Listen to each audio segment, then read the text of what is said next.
कि what is your value. जिस दिन हम ये समझ गए ना कि हमारी वैल्यू क्या है, आप दुनिया का कोई शख्स उठाकर देख लें, मुकेश अंबानी ले लें, बिल गेट्स ले लें, एलन मस्क ले लें, रिचर्ड ब्रैंसन ले लें, आप किसी शख्स से आप कमतर नहीं है, क्योंकि अभी तक आप अपनी वैल्यू को वैल्यूएट नहीं कर पा रहे। मैंने 5 लोगों की डिफरेंट राय ली, इसमें हर शख्स की अपनी राय डिफरेंट है। मतलब जिस पोजीशन पे या जिस एनवायरनमेंट में एक शख्स बैठा हुआ था, उसने अपनी राय दी। उसने कहा जी मेरी ये वैल्यू है। एक शख्स से मैंने पूछा, ऑफिस में काम करता था, मैंने उसको कहा बेटा आपकी वैल्यू क्या है, या जहां भी मुझे जॉब मिलेगी मिनिमम 10,000 तो मैं अर्न कर लूँ। अब ये उसने अपनी जो सोच थी, जो अप्रोच थी, उसके मुताबिक उसकी वैल्यू सेट कर। दूसरे सर्वे के मुताबिक आपकी वैल्यू क्या है। उस शख्स ने कहा कि वैसे तो मैं वेला हूँ, मुझे काम नहीं है, लेकिन मेरी जो शादी हो रही है, उस शादी के बाद जो मुझे दहेज मिल रहा है, जो मुझे सामान मिल रहा है, उसकी तकरीबन वर्थ 20 लाख है। अब वो जो नकम्मा शख्स था, वो एवेलुएट कर रहा है अपनी वर्थ को उन चीजों के साथ कि जो उसको फ्यूचर में मिलने वाली है। इसके अलावा तीसरे शख्स से पूछा गया कि आप बताएं आपकी वैल्यू क्या है।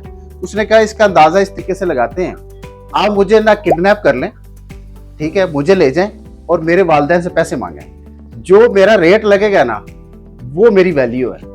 अब हमने फिर चौथे आदमी से पूछा, हमने कहा एक और बंदे से पूछते हैं। उसने कहा जी मेरी वैल्यू तो बिल्कुल खत्म हो चुकी, क्योंकि वो घर से भी तंग था और बाहर से भी तंग था। उसने कहा भाई एक रस्सी दे दो, एक टेबल दे दो, तो हम तो दुनिया से खत्म होना चाहते हैं। हमने तो फलां को पैसे देने, फलां से लेने, फलां के मामलात, फलां के साथ ये चक्कर है, फलां के साथ वो है। अब जो है ना, अब जिंदगी जीना आसान नहीं है। 5वें शख्स से फिर सर्वे किया, वो बिल्कुल नॉर्मल सा शख्स था, ठीक है, सादा आदमी था। हमने उससे पूछा, उसने कहा जी मेरी वर्थ तो अभी तो कुछ भी नहीं है, लेकिन मैं करोड़ रुपए की वर्थ रखता हूँ with the passage of the time. अब बेसिकली ये शख्स जो था, इसके वालिदैन के एसेट्स थे, सारा कुछ था, लेकिन इसने अपने वक्त की क्वालिटी थी या वक्त की इंपॉर्टेंस को अंडरस्टैंड करते हुए इसने कहा कि मैं करोड़ रुपए का आदमी हूँ, अभी मेरी वर्थ कुछ भी नहीं है, लेकिन मैं फ्यूचर के अंदर अपनी वर्थ को मेंटेन करते हुए, जितना अल्लाह पाक ने मुझे बेहतरीन पैदा किया है, जितनी मेरे अंदर खूबियां मौजूद हैं, मैं देख सकता हूँ, मैं बोल सकता हूँ, मैं चल सकता हूँ, मैं एक अच्छी प्रेजेंटेशन दे सकता हूँ, मैं इतना नॉलेज रखता हूँ कि किस मुआशरे की जो क्रीम है उसको एंगेज कर सकता हूँ। तो ये देखें, आप 5 के सर्वे आप अंडरस्टैंड कर लें, अब आप खुद को देखें। So different opinion from different peoples.